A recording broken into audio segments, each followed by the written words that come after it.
Java Cafe, Java Fam.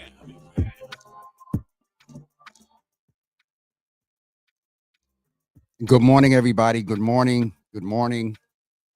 All I'm going to say is we were on the road and my tech is not working right. Look at my picture. It's all blue. So anyway, we are here on Mental Health Monday. And I'm so glad I have a clinician in with me because while we were trying to manage things, first of all, I apologize to the audience for being late today. Again, we were on the road on Wednesday and settings were changed. Anyway, it could be the season that is contributing along with the tech being an issue, but we're here this morning. We are glad to be here. We have a wonderful sister coming into the room who is going to chat with us about seasonal, and I hope she wasn't laughing at me when we were texting because I was saying seasonal effectiveness disorder and a seasonal affective disorder. But that's sort of some sort of way that some of us have been feeling over the past few weeks. I know, change of season for me going into the fall means that summer is over. And, winter's coming. I love the holidays, but some people actually have been clinically diagnosed with something called seasonal affective disorder. And shout out to Dr. Brandy Brooks, who we've talked about this before, but Dr. Brooks often names that she is not a certified clinician. We are being very intentional with the reinvigoration of our Your Healthy Java segment to bring clinicians into the room, not only medical doctors, physicians, nurses, but also on the psychosomatic side, which is the clinical behavioral health side. And so I am so excited today to kick off our first intention of Your Healthy Java Mental Health Mondays with Coach La. She is, her government is Lakeisha Austin, but she is affectionately known in many spaces, in all spaces, as Coach La. She challenges us to bet on ourselves. And so I believe it is her first time here. And of course, we would be late with tech issues on her first time here. But I will just personally say I'm glad there's a clinician in the room that can pull me back a little bit. So we're going to go ahead and get ready to bring her in.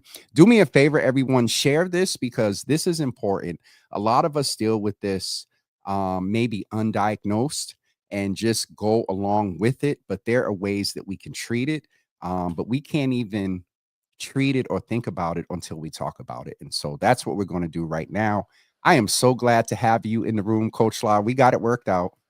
You got on your wonderful, you got on your red jacket and whatnot, and I'm sitting here dark and blue. But anyway, no. Oh, no pun intended. Dark and blue, Mental Health Monday. Maybe this was a godsend. So you can sit here and we can do in real-time treatment for my oh my goodness. Listen, it's good to have you here. This has been a long time in the making. You are definitely a well-known figure in our Black community and specifically for your clinical experience, but not just that. I mean, you are a wonderful sister. There's a lot you do in community. You exude this, for lack of better words, swag and persona about you that is just so engaging. You're looking wonderful. And so let me just go ahead and give you the camera and allow you to say good morning to the folks, and we'll go from there. Good morning, Java family. I'm excited to be here with you guys. I'm excited to just spend space on this rainy Monday morning here in Boston. Yes, I'm rocking my red for Mr. Java with Jimmy. So good morning to you. Good morning, good morning, good morning. You got to come with spirit and a red jacket on a rainy day. It changes everything, baby. Listen, spirit on a rainy day, all that wonderful stuff, and raining, the season, tech. So maybe this worked out well. So because I know in the back of your mind you're in your treatment space while you watch me crash out before we went live. Well, it also reminds me of just how much we're not in control, right? And that we can feel prepared and do something all the time, and just a little thing can be a monkey wrench and just throw us off. And the strategies and tools of support systems, patience, breath. But at the end of the day, we just want stuff to work. That's it. See, okay, so I'm going to be intentional because what I just saw there, you have the clinical, the book experience, which we need. We celebrate all the wonderful letters behind your name. Absolutely. But a lot of that is for naught if you don't have life experience that identifies with who we are. And you saw, I was trying to, you had patience. I was trying to exhibit patience. I was trying to exhibit patience with this interface before it went across the room. My camera almost went across the room, but we just wanted it to work with all that understanding. And so with you saying that, that was just an example of you identify with me, Yes. you identify with our community. So let's back up a little bit. What about you, Lakeisha, in your life growing up? Tell us about who you are that caused you to want to go in this space of helping people maintain their wellness and also address their mental illnesses or illness. That is a really good question because I am what most people would call a career changer. So I didn't start off as a psychotherapist, y'all. I had no idea, no clue that this was where my life and my journey and what lifing was going to be doing. But what I can tell you is growing up as a Bostonian in Roxbury during the crack epidemic, I saw a lot, right? I saw a lot of struggle, I saw a lot of strife, and I always just wondered why.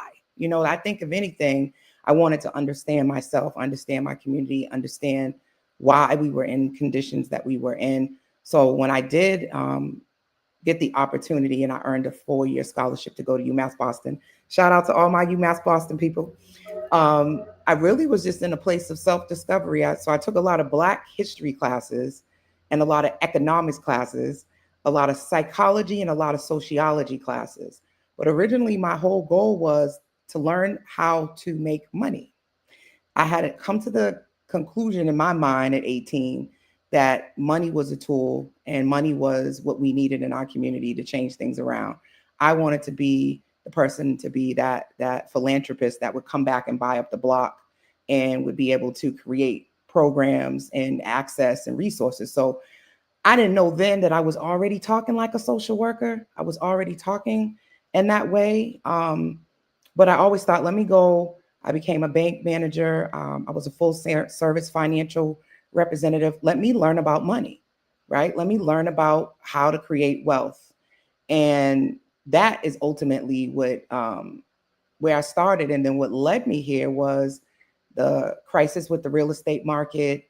I became a mom, a single mom. I bought a home, and life just started lifing, and everything that I had planned to do sort of um, was disrupted by decisions, choices, and things that weren't in my control.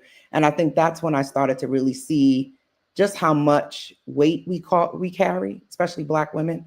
That's invisible, where we're just always being strong.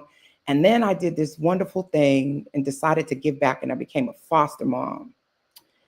And I think that changed my world because I only took young women that were of color between the ages of 14 and 21. And I was intentional about that because I had a 2-year-old son. And those young ladies were going through so many things that led me to become a life coach. Life coaching and foster parenting, and me wanting to work with the population of young girls I wanted to work with, which was who's going to pay for a life coach for a 14-year-old girl that's in the Department of Children and Families custody. How's she going to be able to afford it? Insurance companies didn't pay for life coaches. And someone said, well, no, let me rewind. I started looking up life coaches and they had an acronym behind their name, and it was LICSW. And I said, what the heck is an LICSW? And I looked it up. And then I found out the director of DARE at the time was also an LICSW. And so me being my, business minded self, I started investigating and figuring it out. And then I went and pulled up the specs of how you could get paid and how insurance companies would pay you. And I was like, oh, they'll pay an LICSW. And part of that is coaching. Okay, they won't directly pay you for coaching, but in therapy and just the nature of therapy involves a level of coaching. And my business mind just put two and two together. And next thing you know, with recommendations, of course, that I would be a great social worker, I ended up in going to Simmons. Simmons was the only school that I applied for. So I went to school to get my master's in clinical social work, got to Simmons and found out Simmons also offered a dual program where you can get your master's in business administration at the same time. And one of my social policy professors was like, why aren't you in this program?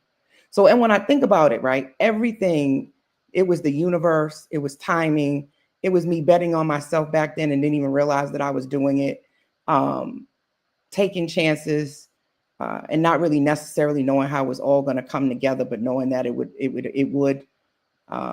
which is the first piece of the bet on self model, is to believe that it's all going to work out. To be empowered is what the E is for. So I think the community and the support system empowered me that, you know, I could dream big and I could do something that other people like MSW and an MBA, like that doesn't even make sense. What's that? Why? How you gonna make that work? And I'm like, well, if you understand social work, you need money. You got to know how to make money to build these programs. You got to know how to create these social platforms. You can't do it without money, right? So you need to understand money. So you understand, I understand everything that you're saying there, you know, about the impact of it. I understand everything you're saying. So I'm going to move away from me, and I wanted to extract in a couple of things there, and then we're going to get into some of the seasons in your life and seasonal affective disorder. One of the things that I heard you talk about is the relationship between our mental wellness or addressing our mental illness and money. There is a stark relationship, and I'll be transparent. When I'm struggling, oh boy, depression, anxiety, da da da da da, We can't talk about it function, though. can't, and then when the check lands, I'm motivated. House is spick and span, like and so I think that we in the past we have heard, you know, often, you know, don't let money da da da da do this. But let me take it to the scripture a little bit.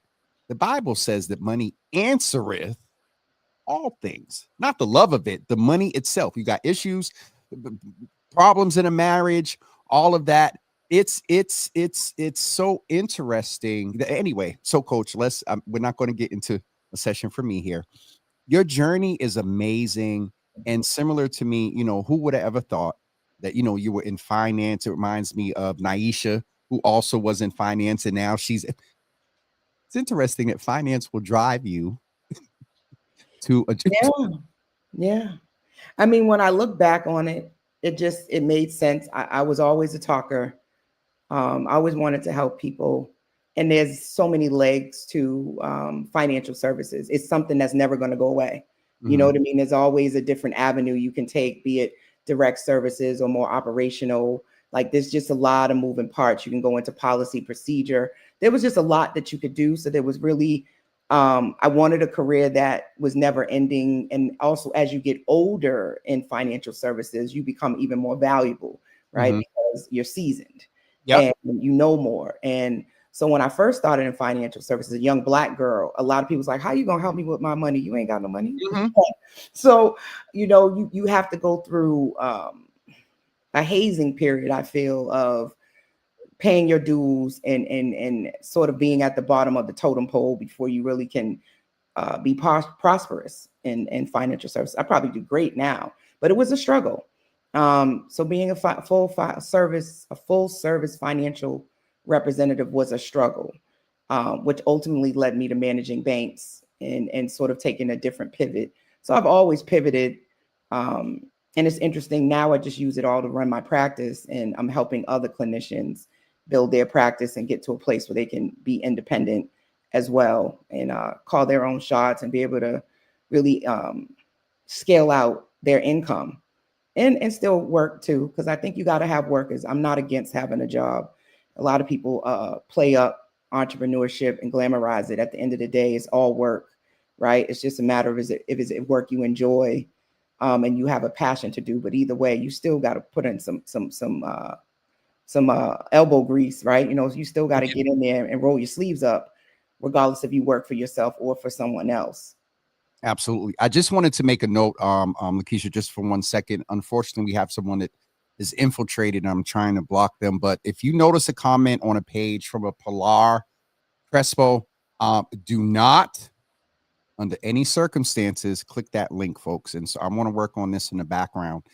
And so, Lakeisha, I wanted to ask you about, all those different periods, which some would classify as seasons, and pun intended, in Mhm. your life. We're here today. And actually, folks, we're going to be back here with Lakeisha next week. She is committed to coming in the next 2 Mondays because I want to be intentional. I've been trying to hold Mental Health Mondays down, but I'm Mhm. not a clinician. And shout out to Dr. Brandy that's done a lot of that as well, to help us hold it down. But I thought it was important, especially in these times with so much fighting us. And so through the different seasons in your life, did you notice a difference on the mental health side while careers were changing? You're becoming a foster mom and a single mom.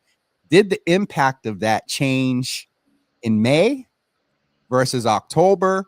Did you ever notice that depending on the season, what impacted your mental health varied based on the season? And this is going to get us into what we're going to talk about: seasonal affective disorder. This is a real thing, correct? Yes. And I think you bring up a great thing. So just to put it in layman's terms, there's a difference between, feeling down. So I would have to say yes. And I think when you bring up money, naturally, if you don't have the resources to pay for things, there's going to be a level of worry. I think as a community, as a community of color, we are used to a lot of struggle, right? So our resilience often or resistance can be seen um, or misdiagnosed, right? Because oh, you're so strong, you gotten through that. So a lot of times, because we're able to push through, find a way, make a way out of no way, make a dollar out of 15 cents. We have a lot of things that are innately about us as a culture that I think often will keep us misdiagnosed for depression. So and I also want to point out that seasonal affective disorder is just a modifier, which means it's part of major depressive disorder. And so what It's that means, it's that ancillary DSM. The yes, sorry, it's yeah, yep. similar, like major depressive disorder can have anxiety. It can have psychotic features, right? So you can have other modifiers. So this just means that during certain seasons, you might feel like you can't get up. Like it's different, feel down, right? That's the blues. But when you have a depression or depressive disorder, you can feel like you can't get out of bed, like you can't get up. You feel very heavy, and I think for a lot of people of color, it's hard to be able to know the difference of our day to day struggles that's weighing us down versus an actual diagnosis that's weighing you down. And I think for us, it's sometimes not either or; it's an and. I often say we can walk and chew gum at the same time. What I heard you say there, we become so conditioned to lifing, and we just function and we go. And thank you for raising the difference between being down. And I often say in the space that, it's okay not to be okay. Right. But when not being okay results in 3-4 days of not showering, not eating, you are isolating in a manner that is, and maybe you can help me define this better, that is unhealthy. And So, as so individuals, what's healthy for, like, me being in the crib for 4 days? I'm going to shower, but me disappearing and turning my phone off for 4 days, for me, oh, that's protecting mental health. But for somebody else, so can help us unpack that, please? absolutely. So first and foremost, for it to be diagnosed in the DSM-5, it has to be consecutive for at least 2 weeks. So not just a few days, but 2 weeks where it is very much a change in your functioning. So you have to have couple of things, persistent sadness and irritability, fatigue and oversleeping, a loss of interest in activity, social withdrawal, increased appetite, especially for like carbs and things like that, feelings of hopelessness and guilt. Like, so there's a combination of all these things that you have to have all at once. And it has to be consecutive for 2 weeks. And I think, again, layman's terms is different from saying like, I feel down, where you can attribute it to, I'm waiting on a particular check and the check hasn't come and I got to pay this bill, that bill, that bill, right? So you can pinpoint it. And, you know, or you are taking a particular medication or you're using drugs. Like you got to make sure that, you know, there's not other factors that could be contributing to the change in your functioning or the change in your mood. So I think that's when, you know, it's good to meet with a therapist and sort of be able to track your symptoms to get the official diagnosis. It's so interesting that we have now normalized the term diagnosis. We're normalizing the term therapy. At one point, coach, I felt that it became just this sexy thing. It's a trend. Oh, I'm in therapy. I'm in therapy.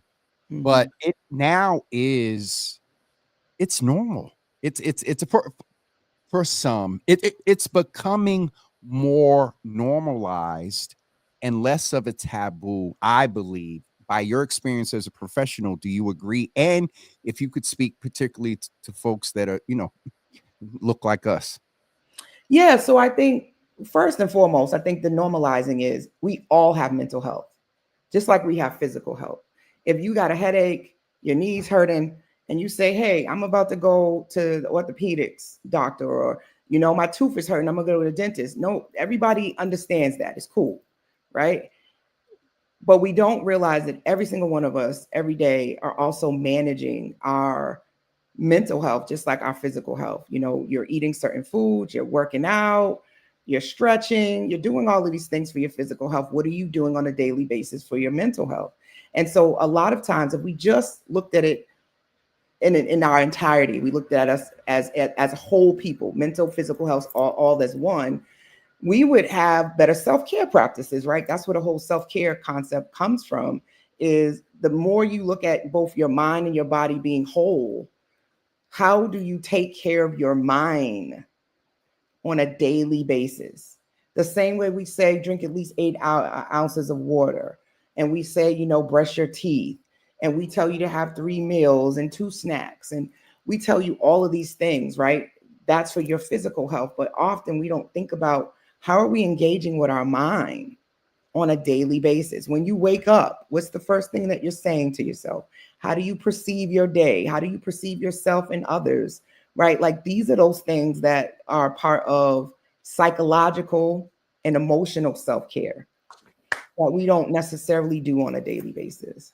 You know, it's interesting. If you don't mind, if I could deviate a little bit, only for the purpose of one, when you said when we wake up, I'll be honest, when I wake up, first thing I do, and in that vein, I put up a post because you're talking about daily and mental health. And I believe, coach, in this season, we warrant at least 90 seconds about the impact of social media, all in the realm. Thank you for educating us that a seasonal affective disorder is a subdiagnosis of It's a potential. modifier. It's a major depressive disorder. It's a major depressive disorder, which that is the larger category when it comes to diagnosis. And maybe at some point we can even have a session about that, because when you hear words like diagnosis and whatnot, it may alarm some people, but Yes, knowing is half the battle. So, right. okay. All right. So let's pull back. Seasonal affective disorder, major depressive disorder, social media, daily maintenance. Yes. Go. Right. So ultimately, when you wake up in the morning, what is your relationship with the morning? You hear a lot of people that say, I'm not a morning person, right? And there's a reason for that. We all have a different rhythm and a different clock. There really are some people who function a lot better at night and afternoon, and understanding, you know, what works for you. And so when you know thyself, again, betting on self is about self-awareness and knowing oneself, right? If you struggle with morning times, what are some things that you need to do to make your mornings be more welcoming to you, right? And so one of the first things you may need is music. You may need to have a bottle of water on the side of your bed. You may need to start with prayer as soon as you open your eyes. Gratitude, as cliche as it sounds, but being thankful. that your eyes opened and that you can see and that your limbs are moving and you can actually take them and put them on the other side of the bed, and just being grateful for the little things that you take for granted until your physical health is challenged. And then those things become, oh my goodness, they become such gifts. And so a lot of my work with people is to help with reframing the way they interact with life. For whatever reason, we've been duped to think that life is supposed to be this cakewalk and everything's supposed to go our way. And if we do everything the way we're supposed to, then everything's going to be fine. And although, yes, it's going to be fine, that does not mean that you won't go through some things. That does not mean that things won't go your way. That does not mean that people won't disappoint you or you won't disappoint yourself. So how do you navigate those things and understand that grief is something that we deal with constantly, even when it's not about the loss of a physical person?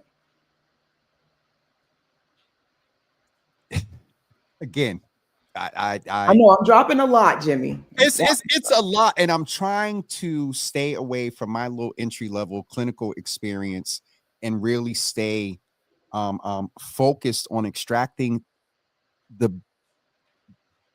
best information that's going to impact the community from a layman and then somewhat maybe intermediary Well, can I level. try to bring it together for you real quick? Please. Okay. Yeah, that's why you here. So I'm giving this really high level view of it, but those things play into this concept of the seasons, right? And we're getting ready to go into the holidays. The holidays in itself is a trigger for loss, right? Loss of primarily loved ones, but also community and connection. All of the images that we see from society is often around family and connecting, and it's a reminder, right? It's also the loss of daylight, right? So we have it's getting dark sooner. So we don't think about grieving that, right? We don't think about grieving the summer months, right? We don't think about that. But in essence, what you're really looking at is you grieving pieces that you enjoy, right? So if you're more sunlight, you're outside, it's community, it's more you can do. Wintertime for a lot of people means isolation. It's colder months.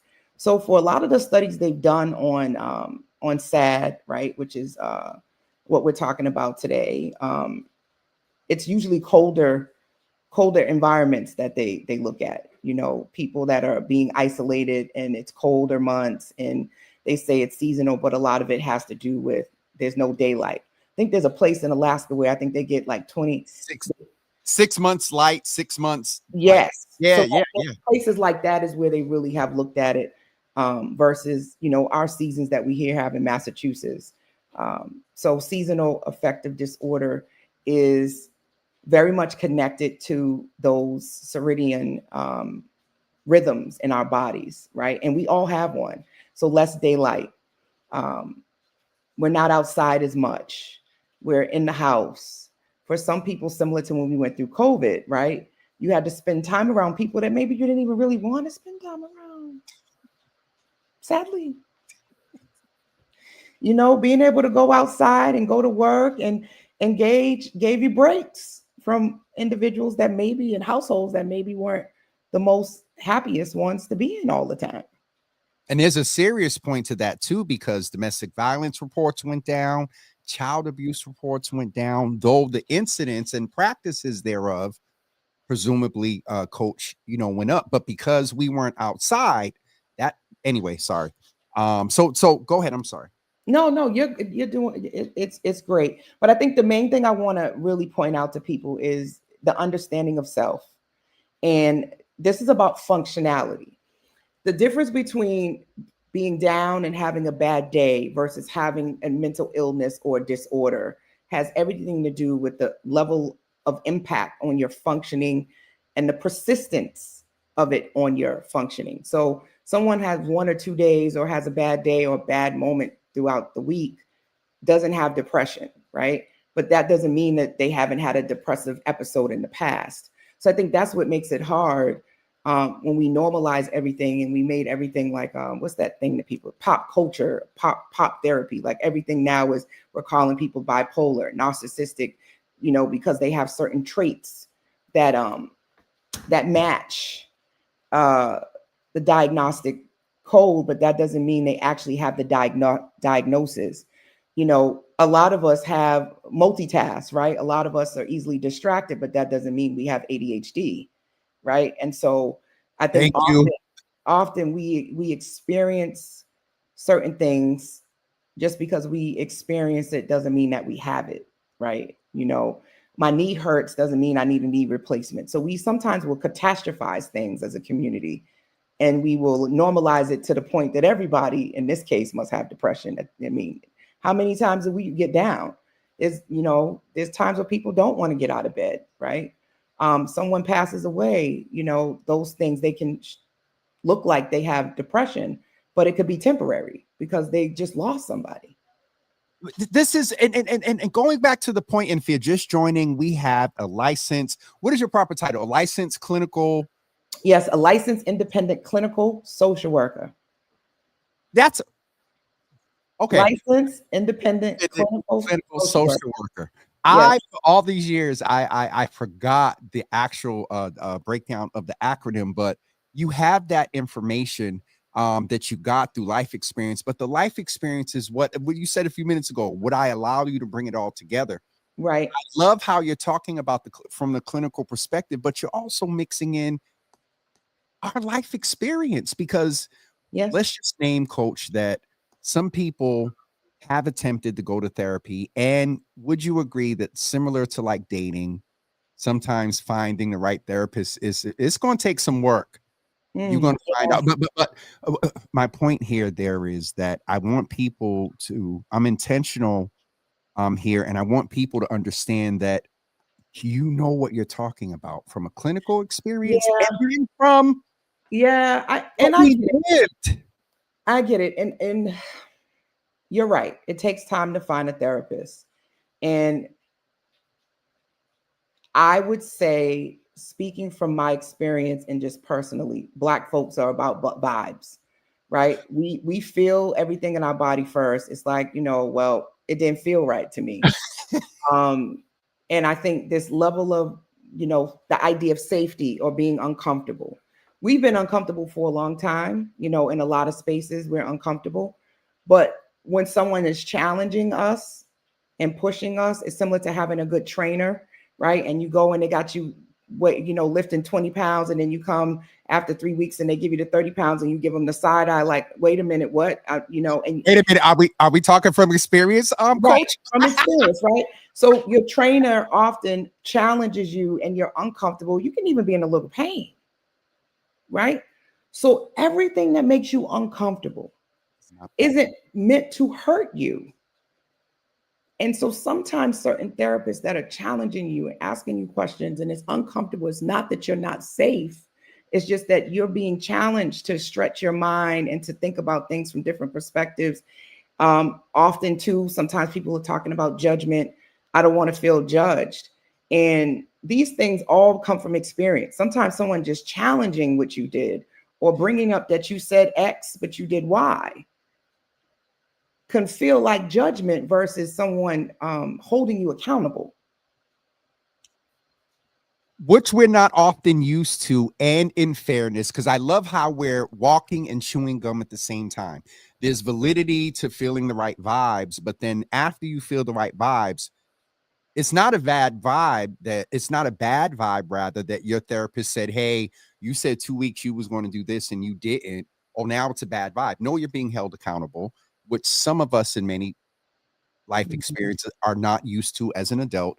The other piece that you said was, I'll come back to that, but it's not, I love how you credited the vibe, but then Right. So also, it's idea like, how do we create safety? Because we talk a lot about creating a safe space, but in a safe space, we also have to talk about hard topics, things where we don't always agree.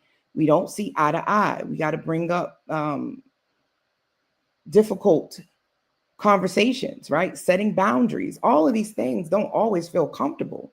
And when we're not comfortable, sometimes we equate that to safety. And so, again, when we start thinking about the difference between a seasonal kind of blues, right? So today I didn't have a bad day. Like earlier today, us going through trying to get this technology working, right? We weren't in a good space, right? We're like, oh shoot, are we going to have to cancel? Like we had an emotion to the stimuli, which is the technology not working. Ouch, right? ouch, ouch. You just really Right. hurt me real bad. Right. But that was unconscious. It was automatic. You didn't have to think about it. You just had an emotional response. How you felt about it is where you now have a chance to reframe. So there's actually 6 universal emotions. I don't know if people know that, but a lot of being able to understand this sad seasonal affective disorder is to understand your emotions about the season changing. So I'm gonna bring it all home. So there's actually 6 of them, right? First one we all know is happiness, because everybody's always talking about happiness. I'm not happy. This doesn't make me happy. I just want to be happy, right? We all know that one. The other one is anger, right? We all know about anger, right? Anger for our community, I think, is one of the ones that we all can see, we can all understand. Almost the one that was most accepted often. We can all understand anger. Can I pause for a minute? Because something that you said just stood out to me. You didn't say that about happy. You said that the number one accepted would be anger. And what that said to me was that unfortunately, Lakeisha, there are some that don't celebrate our happiness. So you know where I'm going with this. I know, but let me give you the rest of them. Sorry. Jesus, you. All right. Yep. So then the other one is sadness, which is another very well recognized one that I would say that we can relate to as a community, right? Happiness, sadness, anger. Then there's surprise, which I think people can connect to, but maybe not often realizing that that's an emotion.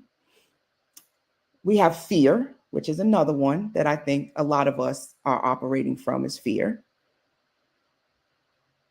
And then if I'm and the last one is disgust. Disgust. I heard you. I never knew that's not an opinion. Disgust. That's an emotion. Yeah. I'm disgusted is an emotion. Disgust. Okay. So what happens is you automatically, based on your lived experience, your body is got a memory file box in its mind. It's already filed in there. You automatically will, let me reframe that. You automatically will experience, because I want to be clear, one of these emotions. Right? Yes. You then get the opportunity to decide how you feel about the emotion you experienced. This is why your feelings can lead you astray.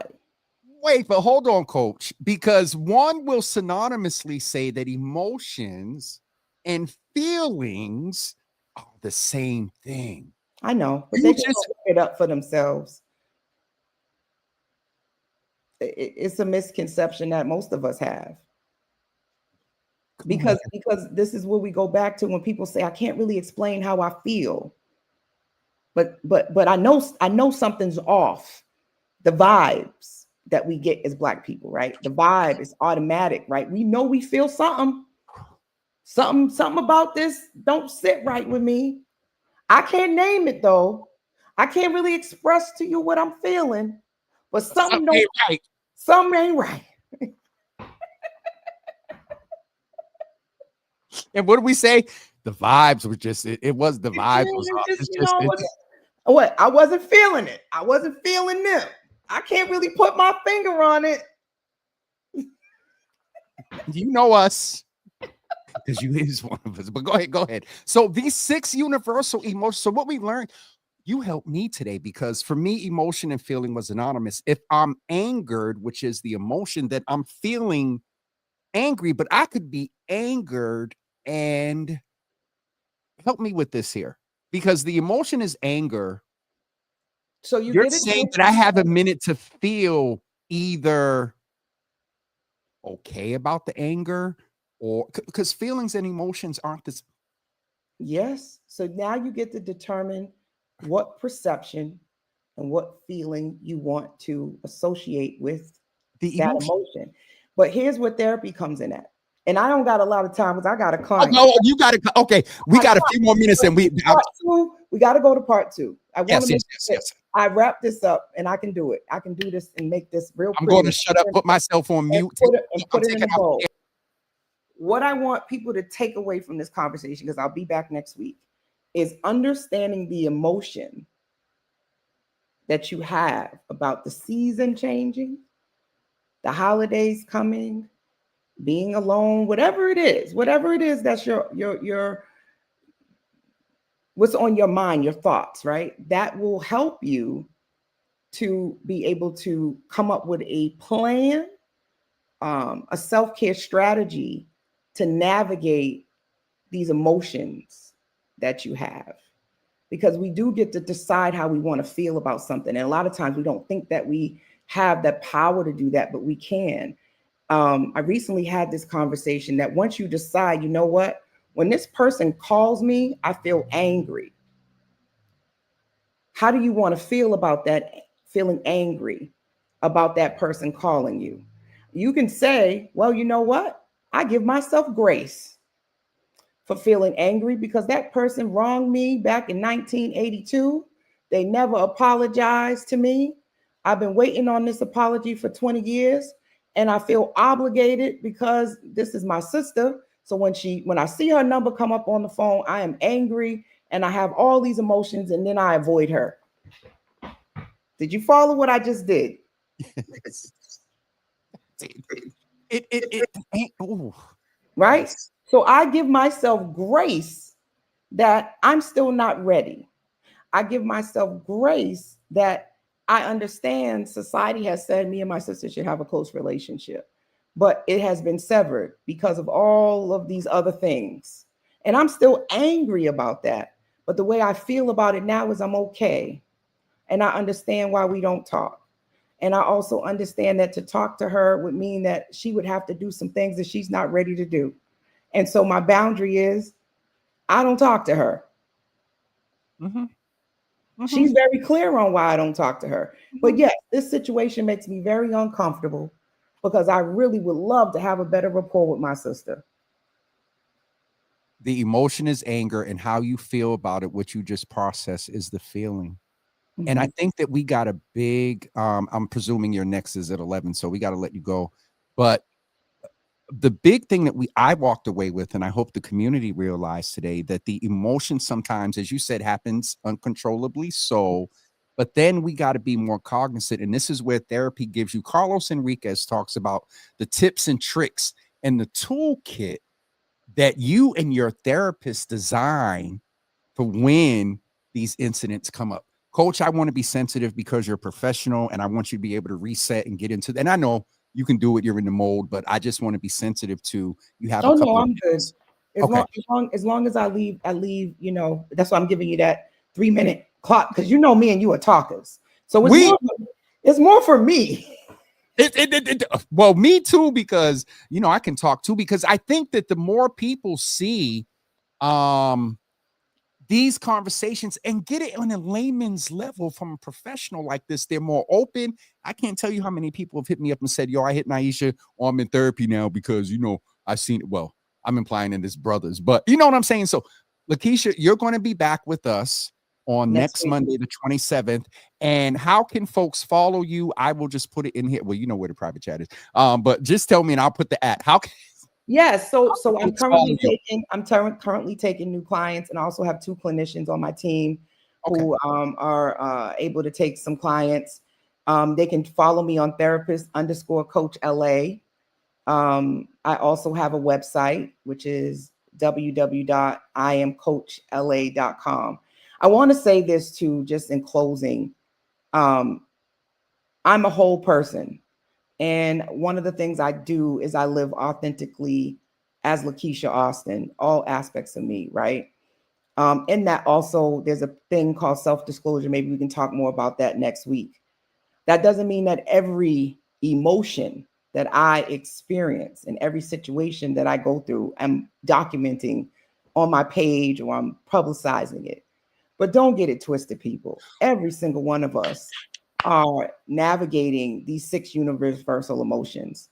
Be you a therapist, be you a politician, be ever whoever you are, it is part of being human.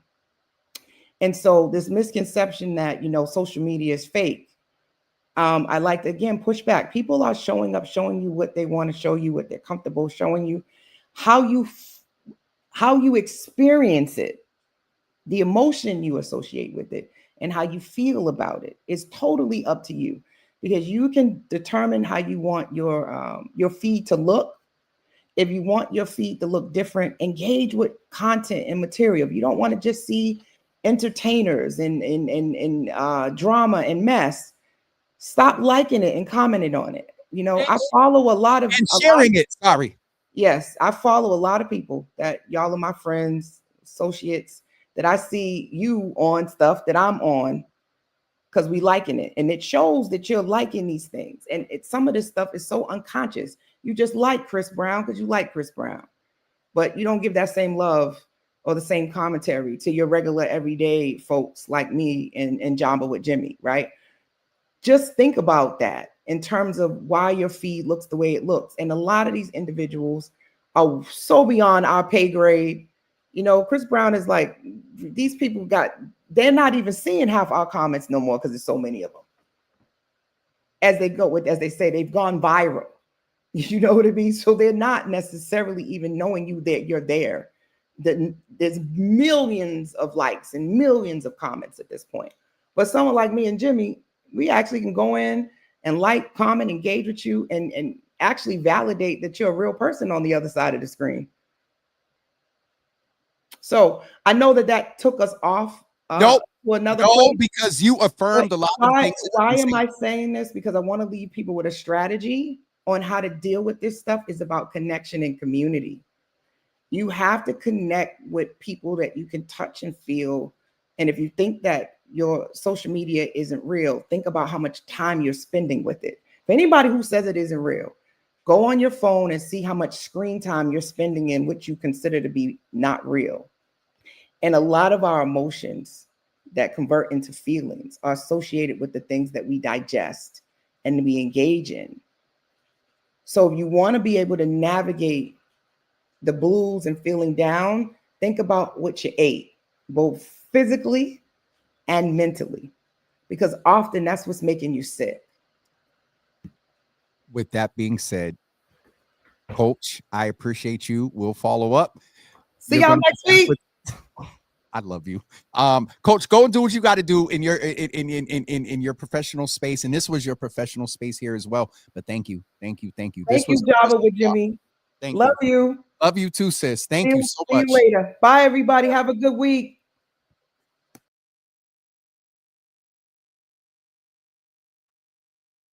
I now realize that why God it was I still don't like my little blue picture.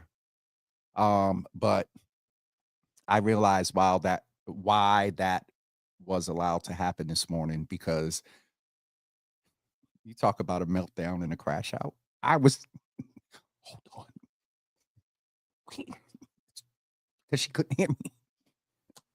I figured it out. Thank you, Jesus. So I hope you all enjoyed today and walked away with something. We are going to be more intentional about bringing back our sub brand, Your Healthy Java. Speaking with that, tomorrow morning, we have the opportunity to back in partnership with the Action for Boston Community Development in the Health Services Department. We are going to have our Your Healthy Java segment tomorrow in partnership with ABCD.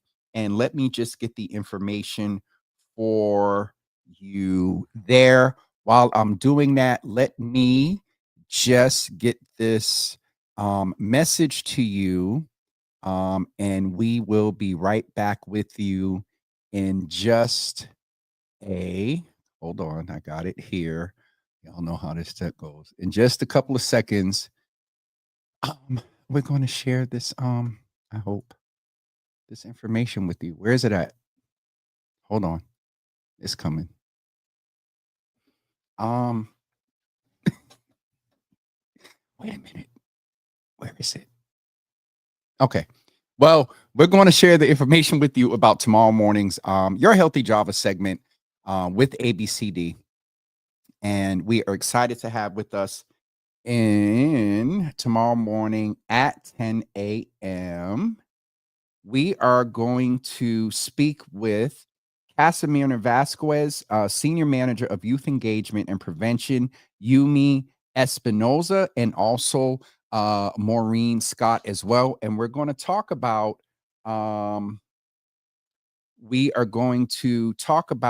domestic violence and some other related issues on tomorrow morning with Maureen and also Yumi. So please plan to be with us tomorrow morning in the same vein of Your Healthy Java. Listen, I